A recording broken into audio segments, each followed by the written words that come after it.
നമസ്തേ. Plus ടുവിന് ശേഷം മെഡിക്കലിൻ്റെയും എൻജിനീയറിങ്ങിൻ്റെയും ഡിഗ്രിയുടെയും റിസർച്ചിൻ്റെയും ഒക്കെ എൻട്രൻസുകളെ നമുക്ക് പരിചയപ്പെടുന്ന ഈ പ്രോഗ്രാമിലേക്ക് എല്ലാവർക്കും സ്വാഗതം. നമുക്കറിയാം, ഓരോ കുട്ടികൾക്കും ഓരോ അഭിരുചികളായിരിക്കും ഉണ്ടാവുക. കുട്ടിക്കാലത്ത് തന്നെ സയൻസ് വിഷയങ്ങളോട് വളരെ താല്പര്യവും അതുപോലെ തന്നെ പഠന നൈപുണ്യവും കാണിക്കുന്ന കുട്ടികൾ സാധാരണ പ്ലസ് ടുവിന് ശേഷം റിസർച്ച് മേഖല, ഏതെങ്കിലും പ്രത്യേക വിഷയങ്ങളിൽ അമിതമായി കൂടുതൽ സബ്ജക്റ്റുകൾ പഠിക്കാനുള്ള താല്പര്യം, അതിനുശേഷം ആ മേഖലകളിൽ തന്നെ സയൻറ്റിസ്റ്റുകളായി അറിയപ്പെടുന്ന ശാസ്ത്രജ്ഞരായി ഇന്ത്യക്കകത്തും വിദേശങ്ങളിലുമെല്ലാം നല്ല ജീവിത സാഹചര്യങ്ങളിലൂടെ കടന്നു പോവുകയും ചെയ്യുന്നത് നമ്മൾ കണ്ടുകൊണ്ടിരിക്കുന്നതാണ്. രാജ്യത്തെയും ജനങ്ങളെയും സേവിക്കുന്നതിനുള്ള നിരവധി മാർഗങ്ങൾ ഇന്ന് നിലവിലുണ്ടെങ്കിലും ഒരു ശാസ്ത്രജ്ഞൻ ഒരു രാജ്യത്തെ സ്നേഹിക്കുന്നതിനൊപ്പം വയ്ക്കാൻ തൽക്കാലം നമുക്ക് മുമ്പിൽ മറ്റൊന്നില്ല. പഠിക്കുവാൻ, വളരുവാൻ അത്രയും അഭിവാഞ്ചയുള്ള ഒരു വ്യക്തിക്ക്, ഒരു കുട്ടിക്ക് കൃത്യമായ ഒരു സിസ്റ്റത്തിലൂടെ, ഒരു സയൻറ്റിഫിക് സ്റ്റഡിയിലൂടെ ഒരു രാജ്യത്തിൻ്റെ തന്നെ മുഴുവൻ പ്രതീക്ഷകളെയും നെഞ്ചേറ്റി പ്രവർത്തിക്കാൻ കഴിയുമെന്നതിൻ്റെ നേർസാക്ഷ്യം ഈ വർത്തമാനകാല ചരിത്രത്തിൽ നാം കണ്ടു കഴിഞ്ഞതാണ്. എല്ലാത്തിനുമുപരി തൻ്റെ കാഴ്ചപ്പാടുകൾക്കും വ്യക്തിത്വ വികസനത്തിനും വലിയ പ്രാധാന്യം ലഭിക്കുന്നതുമാണ് സയൻസിൻ്റെ ബിരുദ പഠനവും അതിൻ്റെ തന്നെ ഉപരിപഠന സാധ്യതകളുമെല്ലാം. നമ്മൾ ഇന്ന് ചർച്ച ചെയ്യാൻ ഉദ്ദേശിക്കുന്നത് നൈസർ നെസ്റ്റ്. കഴിഞ്ഞ ഒരു എപ്പിസോഡിൽ നാം ഐസറുകളെക്കുറിച്ച് വളരെ ഡീറ്റെയിലായി ചർച്ച ചെയ്യുകയുണ്ടായി. അതുപോലെ തന്നെ ഇന്ന് നമ്മൾ ചർച്ച ചെയ്യുന്നു NISER NEST exam, entrance test for admission to 5-year integrated MSc programme in physics, chemistry, mathematics, biology at national institute of science education and research, NISER Bhubaneswar, and university of Mumbai, department of atomic energy centre for excellence in basic science, UMDAE CEBS, Mumbai. പ്രവേശനം ലഭിക്കുന്ന എല്ലാ കുട്ടികൾക്കും ആദ്യ വർഷം എല്ലാ സബ്ജക്റ്റുകളും പഠിക്കാൻ സാധിക്കും, ഐസറിലെ പോലെ തന്നെ. ഐസറുമായിട്ട് നമ്മൾ കമ്പയർ ചെയ്യുകയാണെങ്കിൽ ഐസറും നൈസറും തമ്മിൽ ആദ്യം നമുക്കൊന്ന് കമ്പയർ ചെയ്താൽ, ഐസർ എന്ന് പറയുന്ന എക്സാം 7 ഐസർ സ്ഥാപനങ്ങളിലോട്ടുള്ള ഒരു പ്രവേശന പരീക്ഷയാണ് ഐസാറ്റ്.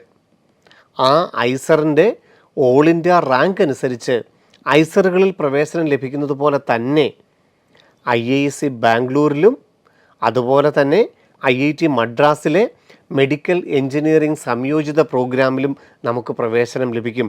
ആ ഒറ്റ റാങ്കിൻ്റെ അടിസ്ഥാനത്തിൽ നമുക്ക് 3 മേഖലകളിൽ അപേക്ഷിക്കാൻ സാധിക്കും, ഐസറുകളിലും IISc ബാംഗ്ലൂരിലും അതുപോലെ തന്നെ IIT മദ്രാസിലും.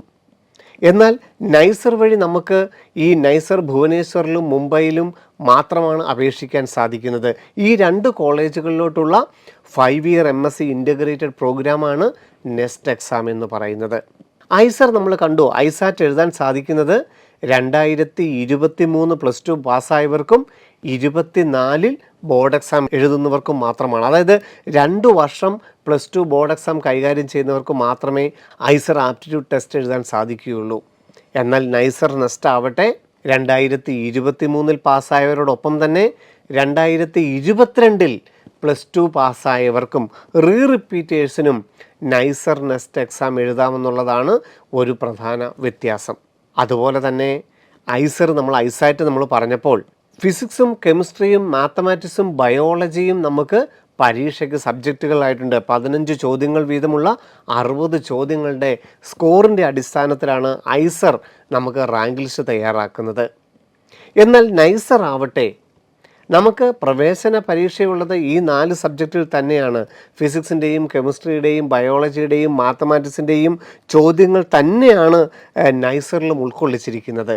പക്ഷേ ബെസ്റ്റ് 3 ഈ 3 സബ്ജക്റ്റുകളുടെ സ്കോറിൽ ഏറ്റവും കൂടിയ മാർക്ക്, ഏറ്റവും കൂടിയ പെർസെൻറ്റേജ് സ്കോറുള്ള 3 സബ്ജക്റ്റിൻ്റെ സ്കോർ അനുസരിച്ചാണ് നൈസർ നെസ്റ്റിൻ്റെ റാങ്ക് ലിസ്റ്റ് തയ്യാറാക്കുന്നത്.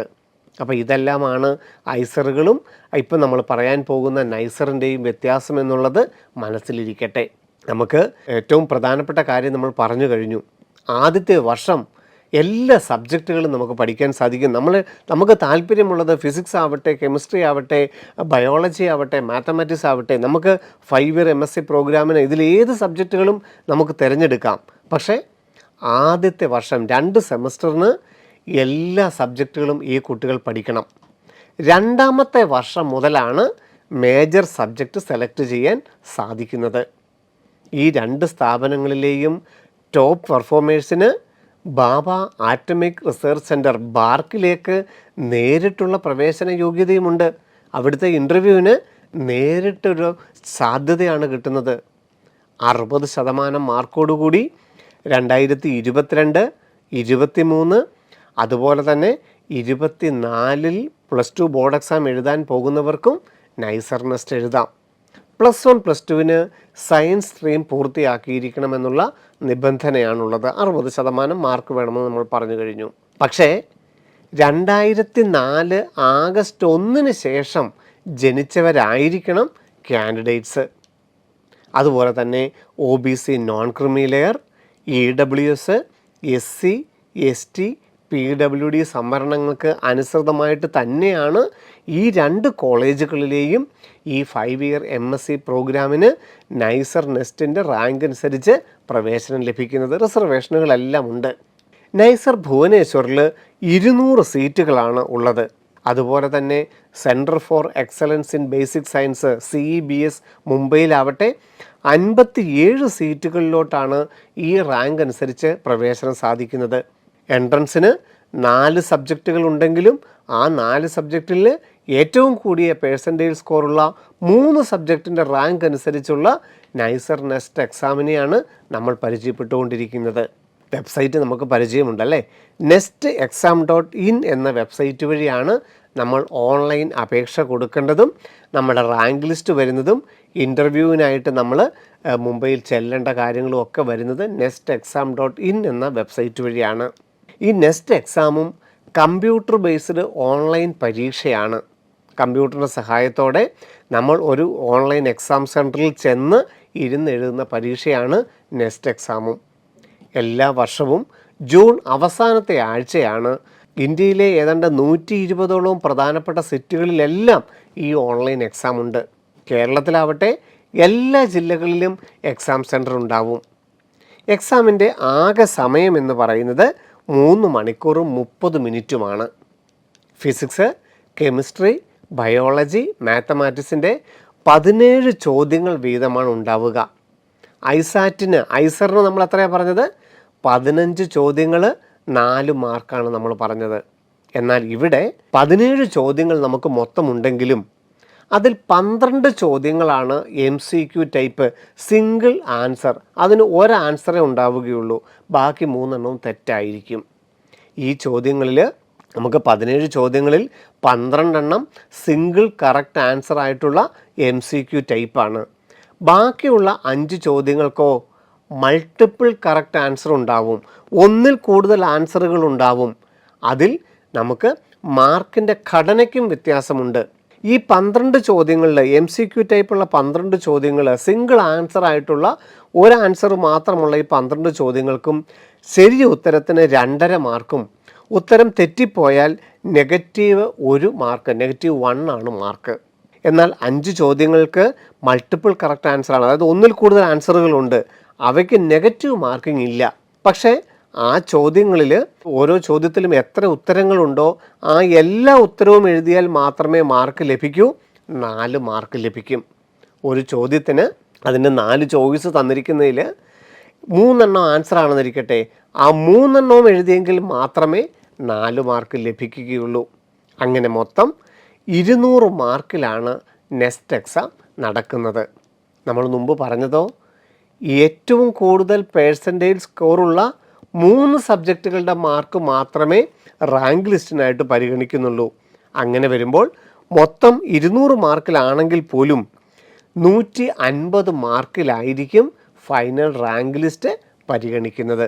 അതായത് ഏറ്റവും കുറവ് മാർക്ക് നിങ്ങൾക്ക് ഏത് സബ്ജക്റ്റിനാണോ അത് ഒഴിവാക്കുമെന്ന് അർത്ഥം. പ്ലസ് വണ്ണിൻ്റെയും പ്ലസ് ടുവിൻ്റെയും NCERT സിലബസ് CBSEയുടെ NCERT സിലബസിന് അനുസരിച്ചുള്ള ചോദ്യങ്ങളായിരിക്കും വരുന്നത്. ഫിസിക്സിനും കെമിസ്ട്രിക്കും മാത്തമാറ്റിക്സിനും ബയോളജിയും NCERTയുടെ അതേ സിലബസ് തന്നെയാണ് പരീക്ഷയ്ക്ക്. പ്ലസ് വണ്ണിനും പ്ലസ് ടുവിൽ നിന്നും ചോദ്യങ്ങൾ ഉണ്ടായിരിക്കും. അത് നമ്മൾ ഓർത്തുകൊള്ളണം കേട്ടോ. പ്രത്യേകിച്ച് ജൂൺ അവസാനത്തെ ആഴ്ചയിലെയാണ് നമ്മൾ എക്സാം എന്ന് പറഞ്ഞു. ആ ഒരു ദിവസമേ എക്സാം ഉണ്ടാവുകയുള്ളൂ. പക്ഷേ 2 ഷിഫ്റ്റുകൾ ഉണ്ടാവും. രാവിലെ കുറേ കുട്ടികൾക്ക് നടക്കും, ഉച്ച കഴിഞ്ഞിട്ട് ബാക്കിയുള്ള കുട്ടികൾക്ക് പരീക്ഷകൾ നടക്കും. അതിൽ ഏത് ഷിഫ്റ്റിലാണ് നമ്മളുടെ എക്സാം എന്നുള്ളത് അഡ്മിറ്റ് കാർഡുകൾ വരുമ്പോൾ മാത്രമേ നമുക്ക് അറിയാൻ സാധിക്കുകയുള്ളൂ. പക്ഷേ എക്സാം ഡേറ്റ് നേരത്തെ തന്നെ പ്രസിദ്ധപ്പെടുത്തുകയും ചെയ്യും. റാങ്ക് ലിസ്റ്റ് തയ്യാറാക്കാനായിട്ട് നമുക്കറിയാം ഈ നെക്സ്റ്റ് എക്സാമിൻ്റെ സ്കോറിൻ്റെ അടിസ്ഥാനത്തിൽ തന്നെയാണ് റാങ്ക് ലിസ്റ്റ് തയ്യാറാക്കുന്നതെങ്കിൽ പോലും 3 എലിജിബിലിറ്റി ക്രൈറ്റീരിയകളുണ്ട്. അത് 3ഉം സാറ്റിസ്ഫൈ ചെയ്താൽ മാത്രമേ റാങ്ക് ലിസ്റ്റിൽ ഇടം പിടിക്കുകയുള്ളൂ. എന്തൊക്കെയാണെന്ന് നമുക്ക് നോക്കാം. ഒന്ന് നമ്മൾ പറഞ്ഞു 2 എക്സാം ഉണ്ടെന്ന് പറഞ്ഞു. രാവിലെ ഒരു ഷിഫ്റ്റ് ഉണ്ട്, കുറേയധികം കുട്ടികൾക്ക് ഉച്ച കഴിഞ്ഞിട്ടുള്ള ഷിഫ്റ്റ് ആയിരിക്കും. അപ്പം നോർമലി പേഴ്സൻറ്റേജ് സ്കോർ അനുസരിച്ചായിരിക്കും റാങ്ക് ലിസ്റ്റ് തയ്യാറാക്കുന്നത്. 150 മാർക്കിൽ ഏറ്റവും കൂടുതൽ മാർക്ക് ലഭിക്കുന്നതിൻ്റെ ഓർഡറിൽ തന്നെയാണ് റാങ്ക് ലിസ്റ്റ് തയ്യാറാക്കുന്നത്. ഫിസിക്സ്, കെമിസ്ട്രി, ബയോളജി, മാത്തമാറ്റിക്സിൽ ഓരോ സബ്ജക്റ്റിനും 50 മാർക്ക് വെച്ച് ആകെ 200 മാർക്ക്. ഇതിൽ ഏറ്റവും നല്ല സ്കോർ ലഭിച്ച 3 സബ്ജക്റ്റുകളുടെ മാർക്ക് പരിഗണിച്ച് 150 മാർക്കാണ് നമ്മളെ ആദ്യം റാങ്ക് ലിസ്റ്റ് തയ്യാറാക്കാനായിട്ട് പരിഗണിക്കുന്ന ഒന്നാമത്തെ ക്രൈറ്റീരിയ. രണ്ടാമത്തെ ക്രൈറ്റീരിയ ഏതായിരിക്കാം? Section wise minimum admissible score അഥവാ section wise minimum cut off mark. ഈ 4 സബ്ജക്റ്റുകൾ നമ്മൾ പരീക്ഷ എഴുതുന്നില്ലേ, ഇതിൽ ഓരോ സെക്ഷനും മിനിമം കട്ട് ഓഫ് മാർക്കുണ്ട്. അതിന് മുകളിൽ മാർക്ക് മേടിച്ചെങ്കിൽ മാത്രമേ നമുക്ക് റാങ്ക് ലിസ്റ്റിൽ ഇടം പിടിക്കാൻ സാധിക്കുകയുള്ളൂ. ടോട്ടൽ സ്കോർ ഒരുപക്ഷെ നമുക്ക് ഉയർന്ന സ്കോർ ഉണ്ടായിരിക്കാം, പക്ഷേ നമുക്ക് മിനിമം കട്ട് ഓഫ് ഇല്ല എന്നുണ്ടെങ്കിൽ നമ്മൾ പരിഗണിക്കപ്പെടാതെ പോകും. ഓരോ സബ്ജക്റ്റിലെയും ഏറ്റവും ഉയർന്ന ആദ്യത്തെ 100 മാർക്കുകൾ എടുക്കും. അതിൻ്റെ 20%. ഇപ്പം നമുക്ക് കെമിസ്ട്രി സബ്ജക്റ്റിൻ്റെ പരീക്ഷയിൽ ആദ്യത്തെ 100 പേർക്ക് കിട്ടിയ ഒരു ആവറേജ് സ്കോർ എത്രയാണെന്ന് നോക്കിക്കഴിഞ്ഞാൽ ഒരു 43 ആണെന്നിരിക്കട്ടെ. അപ്പോൾ അതിൻ്റെ 20% 8.6 സ്കോർ ആയിരിക്കും, 8.6 സ്കോർ ആയിരിക്കും ജനറൽ കാറ്റഗറിയുടെ കെമിസ്ട്രി സെക്ഷൻ്റെ മിനിമം കട്ട് ഓഫ് ആയിട്ട് പരിഗണിക്കുന്നത്. അങ്ങനെ തന്നെ ഫിസിക്സിനും ബയോളജിക്കും മാത്തമാറ്റിക്സിനും കണക്ക് കൂട്ടും. ആദ്യം വരുന്ന ഓരോ സബ്ജക്റ്റിൻ്റെയും ആദ്യത്തെ 100 പേരിലെ ആവറേജ് മാർക്ക് എടുത്തിട്ട് അതിൻ്റെ 20% എന്ന് പറയുന്നൊരു മിനിമം കട്ട് ഓഫ് ഇടും ഓരോ സബ്ജക്റ്റിനും. ഇതിന് മുകളിൽ മാർക്ക് മേടിക്കണം. ഇനി OBC വിഭാഗത്തിനാണെങ്കിലോ ഈ മിനിമം കട്ട് ഓഫിൻ്റെ 90% മാർക്ക്, അതായത് ഇപ്പോൾ നമ്മൾ 8.6 എന്ന് പറഞ്ഞില്ലേ, 8.6ൻ്റെ 90% എത്രയാണ്? 7.74. 7.74 സ്കോർ ഉണ്ടെങ്കിൽ മിനിമം കട്ട് ഓഫ് ആയി. ഇനി SC ST PWD വിഭാഗത്തിനോ ജനറൽ വിഭാഗത്തിൻ്റെ 50% മതി. അപ്പോൾ 8.6ൻ്റെ 50% 4.3 സ്കോർ ഉണ്ടെങ്കിൽ minimum eligibility criteria, minimum section wise cut off ആയി. ഇങ്ങനെ സെക്ഷൻ വൈസ് മിനിമം അഡ്മിഷൻ സ്കോറിന് മുകളിൽ ലഭിച്ചവർക്ക് മാത്രമേ റാങ്ക് ലിസ്റ്റിൽ ഇടം നേടാൻ സാധിക്കുകയുള്ളൂ. അതിനും ഈ 4 സബ്ജക്റ്റിൽ ഏറ്റവും കൂടിയ 3 എണ്ണം പരിഗണിക്കും. ഇനി മൂന്നാമത്തെ എലിജിബിലിറ്റി ക്രൈറ്റീരിയ എന്താണെന്ന് നമുക്ക് നോക്കാം. അതും കൂടി സാറ്റിസ്ഫൈ ചെയ്താൽ മാത്രമേ നെക്സ്റ്റിൻ്റെ റാങ്ക് ലിസ്റ്റിൽ നമുക്ക് നമ്മളുടെ പേര് വരികയുള്ളൂ. Overall cut off or minimum admissible percentage score എന്ന് പറയും. 2023 നമ്മൾ നോക്കുകയാണെങ്കിൽ ജനറൽ വിഭാഗത്തിന് ടോട്ടൽ 95% സ്കോറിന് മുകളിലുള്ളവർക്ക് മാത്രമേ ആ റാങ്ക് ലിസ്റ്റിൽ ഇടം പിടിക്കാൻ സാധിച്ചുള്ളൂ. OBC നോൺ ക്രിമിലെയർ വിഭാഗത്തിന് 90% സ്കോറിന് മുകളിലും SC ST PWD വിഭാഗത്തിന് 75% സ്കോറിന് മുകളിലുണ്ടെങ്കിൽ മാത്രമേ റാങ്ക് ലിസ്റ്റിൽ പേര് വരാനായിട്ട് കഴിഞ്ഞുള്ളൂ. അപ്പം നമ്മൾ 3 ക്രൈറ്റീരിയകൾ സാറ്റിസ്ഫൈ ചെയ്യുകയും ചെയ്യണം. നെക്സ്റ്റ് എക്സാമിൻ്റെ സ്കോറിനനുസരിച്ചുള്ള റാങ്ക് ലിസ്റ്റ് ആണെന്നുള്ളതാണ് നമുക്കിതിനകത്തെ പ്രധാന കാര്യം. ഈ 3 ക്രൈറ്റീരിയകളും പരിഗണിച്ച് റാങ്ക് ലിസ്റ്റ് തയ്യാറാക്കി കഴിഞ്ഞിട്ട് ഓഗസ്റ്റ് മാസം ആകുമ്പോഴേക്കും നമ്മളെ ഇൻ്റർവ്യൂവിനായിട്ട് അഭിമുഖത്തിനായിട്ട് നമ്മളെ ആ ക്യാമ്പസിലേക്ക് ക്ഷണിക്കുകയാണ് ചെയ്യുന്നത്. നൈസറും CBSE ഒക്കെ നമുക്കറിയാം, അവരുടെ അക്കാഡമിക് പ്രോഗ്രാമുകൾ രൂപകൽപ്പന ചെയ്തിരിക്കുന്നത് ഓരോ വിദ്യാർത്ഥികളും അവർ തിരഞ്ഞെടുക്കുന്ന മേഖലയിലെ ഗവേഷണത്തിലേക്ക് കടക്കുന്നതിന് മുമ്പ് ഫിസിക്സും കെമിസ്ട്രിയും മാത്തമാറ്റിക്സും ബയോളജിയും ഏതു വേണമെങ്കിലും അവർക്ക് ഇനി വരുന്ന 5 വർഷത്തെ MSc ഇൻ്റഗ്രേറ്റഡ് പ്രോഗ്രാമിന് ഗവേഷണത്തിന് വേണ്ടിയിട്ട് തിരഞ്ഞെടുക്കാം. എന്നാൽ അതിലേക്ക് കടക്കുന്നതിന് മുമ്പ് എല്ലാവർക്കും എല്ലാ കോർ ബേസിക് സബ്ജക്റ്റുകളിലും ശക്തമായ അടിത്തറ നൽകണമെന്നുള്ളതാണ് ഈ 2 വിദ്യാഭ്യാസ സ്ഥാപനങ്ങളുടെയും പ്രത്യേകത. കാരണം എല്ലാ സബ്ജക്റ്റുകളിലും നല്ല ശക്തമായിട്ടുള്ളൊരു അറിവും നൈപുണ്യവും ഉണ്ടാക്കിയെടുത്തിട്ടാണ് ആ 2ാമത്തെ വർഷം മുതൽ അവർക്ക് ഏത് സബ്ജക്റ്റാണോ തിരഞ്ഞെടുക്കുന്നത് അതിലേക്ക് അവർ കോൺസെൻട്രേറ്റ് ചെയ്യപ്പെടുന്നത്. അതായത് ഓരോ വ്യക്തികൾക്കും ഏറ്റവും അടിസ്ഥാനപരമായ ശാസ്ത്രത്തിൻ്റെ എല്ലാ ശാഖകളിലും അറിവിൻ്റെ വിത്തുകൾ പാകി തന്നെയാണ് അവരെ മുമ്പോട്ട് കൊണ്ടുപോയിക്കൊണ്ടിരിക്കുന്നത്. യഥാർത്ഥത്തിൽ അതിരുകളില്ലാത്ത ആധുനിക ശാസ്ത്ര ഗവേഷണമാണ് ഈ 2 ഗവേഷണ സ്ഥാപനങ്ങളും നൈസറും centre for excellence in basic science മുംബൈയും നമുക്ക് വിഭാവനം ചെയ്തു തരുന്നത്. +2-ന് ശേഷം ഇതുപോലെയുള്ള സ്ഥാപനങ്ങളിൽ ഗവേഷണങ്ങൾക്ക് ഏറ്റവും നൂതനമായ സാങ്കേതിക വിദ്യകളും എല്ലാവിധത്തിലുള്ള ലൈബ്രറികൾ എല്ലാ സജ്ജീകരണങ്ങളുമുള്ള ഇതുപോലത്തെ സ്ഥാപനങ്ങളിൽ നൈസറിലും CBSEയിലും നമ്മൾ പഠിച്ചു കഴിഞ്ഞാൽ ഫിസിക്സ്, കെമിസ്ട്രി, ബയോളജി, മാത്തമാറ്റിക്സ് ഈ 4 സബ്ജക്റ്റുകളുമാണ് നമ്മൾ ബേസിക്കായിട്ട് നമുക്ക് ഈ നൈസറിലും CBSEയിലും നമുക്ക് ലഭിക്കുന്നതെങ്കിലും എല്ലാ മേഖലകളിലും ശക്തമായ ഒരു അടിത്തറ പകർന്നുകൊണ്ട് തന്നെ ഓരോ വ്യക്തികൾക്കും ഏറ്റവും നല്ല ഒരു വ്യക്തിത്വ വികസനമാണ് ഈ 2 സ്ഥാപനങ്ങളിലൂടെയും നമുക്ക് ലഭിക്കുന്നത്. +2-ന് ശേഷം സയൻറ്റിസ്റ്റ് ആവുക, ശാസ്ത്രജ്ഞനാവുക, ഗവേഷണത്തിലൂടെ വളരുക എന്നൊക്കെയുള്ള ഇച്ഛാശക്തി നിങ്ങളുടെ മുമ്പിലുണ്ടെങ്കിൽ നിങ്ങൾക്ക് തിരഞ്ഞെടുക്കാൻ പറ്റുന്ന വലിയ ഒരു മേഖലയാണ് നെസ്റ്റ് എക്സാം. അതോടൊപ്പം തന്നെ നിങ്ങൾക്ക് ലഭിക്കാൻ പോകുന്ന സ്ഥാപനങ്ങൾ നൈസർ ഭുവനേശ്വറും CBS മുംബൈയുമാണ്.